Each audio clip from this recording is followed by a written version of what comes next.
자, 오늘 소식 좀 알아볼까요? 네, 아시다시피 이제 내일입니다. 예. 내일 오전 11시에 헌법재판소 대심판정에서 윤석열 피청구인에 대한 탄핵 심판 여부가 결정이 됩니다. 예. 내일이 운명의 이제 선고 기일이고요. 12.3 비상계엄 선포로부터 이제 122일째고 소추 의결서가 국회로부터 헌법재판소로 접수된 지 111일 만에 드디어 최종 결정이 이루어집니다. 예.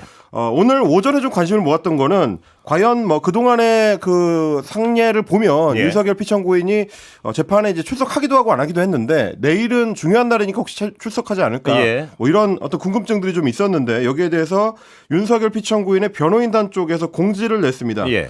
대통령은 내일 예정된 탄핵심판 선고 기일에 출석하지 않기로 결정을 했다라는 예. 거고요.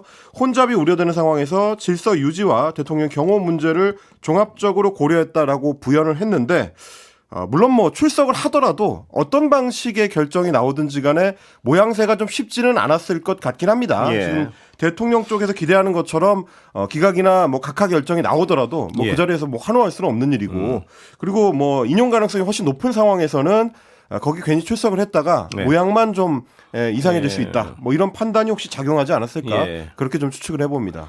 그렇습니다. 예. 그런데 지금 일각에서는 뭐 용산과 그 주변에서는요. 네. 기각을 확신하고 있다는 어떤 뭐 나름대로 네. 뭐 그런 어떤 자기들끼리는 그렇다는 어떤 설이 나돌고 있지 않습니까? 뭐 예. 설이 나도는 예. 한편 반대급부의 설도 어제 오늘 좀 화제가 됐었는데요. 예. 이른바 이제 밭글 혹은 뭐 지라시 예. 형태로 하야설이 돌기도 예. 했었습니다. 그건 아니라고 부인을 했죠. 그렇습니다. 예. 어제 저녁부터 이제 돌았었던 이른바 예. 하야 시나리오를 두고 정보지는 사실이 아니다라는 예. 이제 공식 입장들이 뭐 공식 입장은 아니지만 이제 확인해주는 내용들이 발표가 됐습니다. 일단은 윤석열 대통령 측에서 헌법재판소 탄핵심판 결과가 나오기 전에 하야 선언은 없을 것이다라는 거를 시사저널 측에 이제 분명하게 확인을 했습니다. 예. 변호인단 소속의 한 변호사는 하야 검토 중인가라는 기자의 질문에 대해서 명백하게 아니다라고 선을 그었고요. 예. 헌재 그러면 기각이나 각하 판결이 나온 이후에도 하야는 고려하지 않는 거냐 예. 이렇게 이제 물었는데 거기에 대해서 그렇다라고 답하면서 예. 더 이상 관련 질문을 하지 말아달라 이렇게 끊었다고 합니다. 예. 근데 이제 기각이나 각하 판결 그러니까 곧 복귀를 하고 난 이후에도 하야는 고려하지 않는다라는 단호한 입장은 뭐 예. 기존에 있었던 윤석열 피청구인의 입장하고는 조금 다르긴 합니다. 예. 2월 25일에 예. 헌재의 최후 변론 기일에 출석을 해가지고 11번째 최후 변론 기일에 출석을 해가지고 최후 변론을 하면서 예. 이렇게 얘기를 했었습니다. 자녀 임기에 연연해 하지 않고 개헌과 정치 개혁을 마지막 사명으로 생각해서 87 체제 개선에 최선을 다할 것이다. 예. 이렇게 얘기를 했는데 여기서 자녀 임기에 연연하지 않는다는 것은 임기 단축 개헌을 하거나 네. 혹은 뭐 하야를 통해서 개헌을 이끌어내거나 뭐 이런 것들을 하겠다라는 다짐으로 해석이 됐었는데 네. 지금 이제 변호인단의 입장에 따르면 그것도 결국 지키지 못할 약속이었던 것 아니냐. 예. 뭐 이런 생각을 하게 되는 거죠. 그렇습니다. 자, 이제 선거 앞두고요. 네. 경찰력 총동원되고 있죠? 그렇습니다. 예. 오늘 경찰이 이제 준비 작업을 본격적으로 시작을 했습니다. 오늘 오전부터 이제 여러 가지 소식들이 전해졌는데 서울에 일단 을호 비상을 발령을 하고 예. 비상 근무 체제에 돌입을 했습니다. 을호 비상은 이제 가포 비상 바로 밑에 있는 이제 두 번째로 높은 예. 비상 근무 단계인데요. 대규모의 집단 사태라든지 혹은 뭐 테러나 재난 등이 발생해서 치안 질서가 혼란해졌을 때 혹은 그렇게 될 징후가 있을 때 발령을 합니다. 예. 그래서 경찰들의 연차 휴가 사용이 중지가 되고요.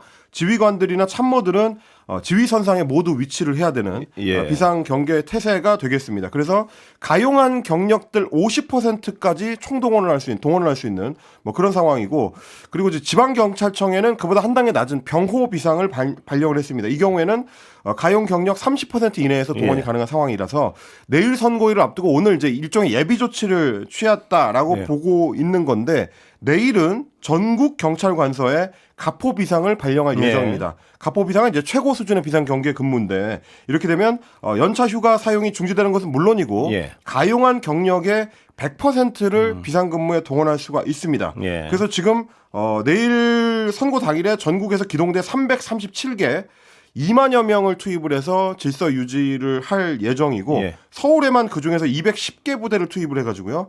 14,000여 명의 기동대가 집중 배치가 될 예정입니다. 그렇게 되면 지금 경찰에서 하고 있는 헌법재판소 주변을 진공 상태로 유지하는 것 여기에 일단은 최고 수위의 경력 동원을 하고 예. 그리고 이제 탄핵 찬반 단체들이 계속해서 지금 집회를 이어가고 있는데 혹시 모를 어떤 그 폭력 사태를 대비해서 예.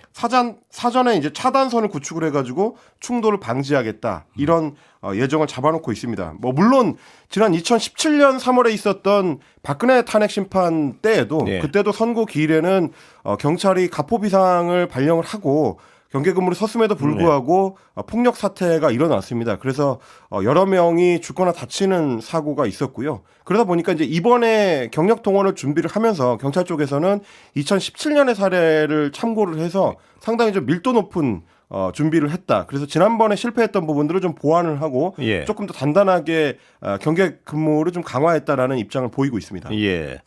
자, 아까 잠깐 그 밖을 이른바 지라시 얘기를 했는데요. 용산에서 뭐 기각이나 각하를 믿고 있다 이런 어떤 밖글들도 돌고 그런데 실질적으로 복귀 계획을 세워두고 대통령실을 준비를 하고 있다 뭐 이런 보도가 있습니다. 그렇습니다. 예. 물론 이제 뭐 기자들의 취재 결과로 보도되는 내용인데요. 예. 사실 기자들이 취재를 하는데 대통령실의 참모들이 어차피 인용될 거니까 예. 뭐 다른 준비를 하고 있다라고 이야기할 수는 없을 거라서 그렇게 얘기하기 힘들겠죠. 네. 예. 취재 기자한테 답변할 때는 당연히 뭐 기각될 거를 기대한다고 이야기를 하겠습니다만 예. 뭐 그럼에도 불구하고 기자들이 취재하는 과정에서 보니까 어떤 그 불안과 희망이 이제 교차한다 예. 뭐 이런 식의 표현들이 많이 있었습니다. 일단 대통령실에서는 공식적으로는 헌재 결과를 차분히 기다리겠다라는 입장이지만 예. 내부에서는 어떤 결정을 할지 아무도 모르는 상황이기 때문에 야당과의 여론전에서 밀리면 안 된다라는 분위기가 1차적으로 감지가 예. 된다고 하고요. 그리고 뭐 탄핵이 기각 또는 각하될 경우에는 즉시 직무 복귀를 하는 거기 때문에 그래서 최소 일주일치 이상의 이후 행보들을 대통령의 행보들을 계획을 해서 예. 미리 마련을 해둔 상태라고 합니다. 뭐 마련해둔 계획들 안에는 국민들의 어떤 혼란상을 수습하고 전국을 안정시키기 위한 뭐 대국민 담화 발표에서부터 예. 여러 이제 본격적인 행보들 예를 들면 이제 대통령 같은 경우는 지금 이제 새로 선출돼서 직을 수행하고 있는 미국 트럼프 대통령하고 공식 통화를 해본 적이 없기 때문에 네. 그 부분과 관련된 외교 행보들 뭐 이런 것들을 지금 준비를 해놨다고 하고요. 여기에 대해서 대통령실 관계자는 일단 공직자는 모든 가능성을 대비하기 때문에 이거는 특별한 건 아니다. 뭐 네. 이렇게 이제 선을 긋고 있는 상황입니다. 예. 그리고 예. 2월에 헌재 최후변론에서 임기 단축 개헌을 대통령이 제안을 해놓은 상태이기 때문에 일단은 국정에 복귀할 경우 최우선 국정 운영 순위가 개헌이 될 것이다. 이렇게 대통령실 참모들은 이야기를 하고 있습니다. 네. 그러니까 임기에 연연하지 않을 거고 뭐 지금 나오고 있는 대통령 하야설과 관련해서도 야당 측 인사들이 만들어내는 찌라시 아니겠느냐 네. 가짜 뉴스다 이렇게 반박을 하고 있습니다. 예. 뭐 어제 방송 보신 분들은 들으셨겠지만 하야를 만약 발표를 하더라도 네. 실질적 의미는 없다. 뭐 이런 게 지배적인 분석이고요. 그렇습니다. 이제 국민이 선출한 대통령직이기 때문에 예. 뭐 그걸 이제 누구한테 보고해가지고 받아들일지 여부를 결정할 수 있는 상관이 없거든요. 예. 그래서 아마 그 경우에는 똑같은 직위, 그러니까 국민이 선출한 대표 기관이 국회에서 최종 판단을 해야 될 그렇습니다. 것이다라는 게 이제 대체적인 헌법 학자들의 이제 판단인 것 같습니다. 하야를 한다 뭐 본인이 뭐 그런 안 한다고는 발표를 했으니까요. 하더라도 정치적 선언 외에는 아무런 의미가 없다. 무슨 얘기냐면 내일 탄핵 판결은 그대로 법적 효력을 갖는다. 뭐 이 얘기입니다. 그렇습니다. 그리고 뭐 야당 측 인사들이 하야 찌라시를 만드는 거 아니냐라고 대통령실에서는 이야기를 합니다만은 사실 이제 야당 측에서는 하야 시나리오를 가동할 필요가 없는 상태거든요. 예. 오히려 이제 하야 시나리오를 구상을 한다면 상대적으로 이제 전국에 있어서 좀 수세에 몰려 있는 여당 쪽에서 기대할 수는 있겠습니다만 정치적 효과를 기대할 수 예. 있겠습니다만 야당 측에서 굳이 그런 찌라시를 생산해서 유통시킬 필요는 없지 않을까 싶습니다. 그런 것 같습니다. 예. 국방부 이 얘기도 좀 눈길을 끄는데요. 대통령이 복귀해서 2차 계엄을 요구해도 불응할 것이라고 분명히 밝혔다. 이 얘기죠? 네, 예. 국방부가 사실은 이런 질문에 답변을 하는 것도 좀 이례적이긴 예. 합니다. 뭐 이미 그런 입장을 밝힌 바가 있었는데 이미 이제 내란 사태가 예. 초반에 이제 진압당하고 난 직후에 예. 국방부에서 그런 입장을 밝힌 바가 있었는데 오늘 재확인을 해줬습니다. 오늘 이제 국방부 대변인의 정례 브리핑이 있었거든요. 예. 근데 그 자리에서 기자들의 질문이 나오니까 전하규 대변인이 윤 대통령이 복귀해서 2차 계엄을 요구할 경우에 국방부 입장이 뭐냐라는 질문에 예. 이렇게 답변을 했습니다. 그런 상황, 그러니까 12.3 비상계엄이 발생했던 초기에 김선호 국방부 차관이 말씀하셨던 그 입장은 그대로 유효하다. 예. 이렇게 얘기를 했습니다. 그랬더니 기자가 다시 질문한 거죠. 좀 명확하지 않은 답변이라고 판단해서 2차 계엄 요구는 그러면 수용하지 않을 것이라는 기존 입장과 동일한 거냐? 예. 라고 질문했더니 네라고 답변을 한 겁니다. 이게 무슨 얘기냐면 김선호 지금 국방부 장관 직무대행이 2차 계엄 우려로 국민들이 상당히 걱정을 하고 있었던 12월 6일에 별도의 발표를 했습니다. 예. 비상계엄 관련 국방부 입장이라는 입장문이었는데요. 계엄 발령에 관한 요구가 있더라도 국방부와 합동참모본부는 이를 절대 수용하지 않을 것이다 라고 했었습니다. 그러면서 그 당시에 병력 이동은 합참의장의 승인 시에만 가능하고 예. 국직부대, 국방부 직할부대는 국방부 장관 직무대행의 승인 시에만 병력 동원이 가능하다. 그렇기 때문에 각 군 및 국직부대 기관의 지시사항을 하달했다라고 별도 내용을 공개를 예. 했었거든요. 그러니까 대통령이 직무복귀를 하더라도 2차 계엄에는 군이 응하지 않을 것이다. 사실상 대통령의 명령을 거부할 거라는 거를 국방부 차원에서 공식 입장을 재차 확인한 겁니다. 예. 국방부 입장은 왜 이런 입장을 발표하는지는 뭐 충분히 이해하고 당연한 소리기도 한데요. 그렇습니다. 문제는 만약에 뭐 그럴 가능성 거의 없다고 보지만요. 만약에 윤석열 대통령이 돌아온다면 인사를 통해서 말 잘 듣는 사람들 다 국방부 장관부터 앉힌 다음에 계엄을 왜 못 하겠습니까? 그러니까 이거는 이 자체는 지금 이 상태라면 안 하겠다는 얘기시 이것이 어떤 큰 의미를 갖는 말은 아닐 수 있겠습니다. 보니까. 다만 이제 그런 의미는 있을 수 있을 것 같습니다. 국방부가 이례적으로 군 통수권자의 명령을 거부하겠다라고 선언하는 거는 이제 그만큼 지난 내란 사태에서 군이 배운 바가 좀 예. 크다라는 어떤 의사 표현일 거고요. 예. 그래서 이제 부당한 명령에는 저항해야 된다라는 국민적 요구를 국방부를 비롯해서 이제 군에서 받아들이겠다. 그 명령을 국민적 명령을 따르겠다라는 어떤 의도, 뭐 의지, 뭐 이런 것들을 표현하는 것이 아닐까 싶긴 합니다. 예, 뭐 당연히 이래야죠. 예, 당연히 그렇죠. 뭐 이게 예, 당연한 군은 결국 것이고. 이제 국민의 군이니까. 그러나 뭐 윤석열 지금 피청구인의 어떤 그동안의 행위를 보면요. 이 말이 의미가 없을 수 있다는 우려. 뭐 네. 돌아올 가능성이 없으니까 별로 없으니까요, 거의. 네, 지금. 높지 않으니까요. 예. 예.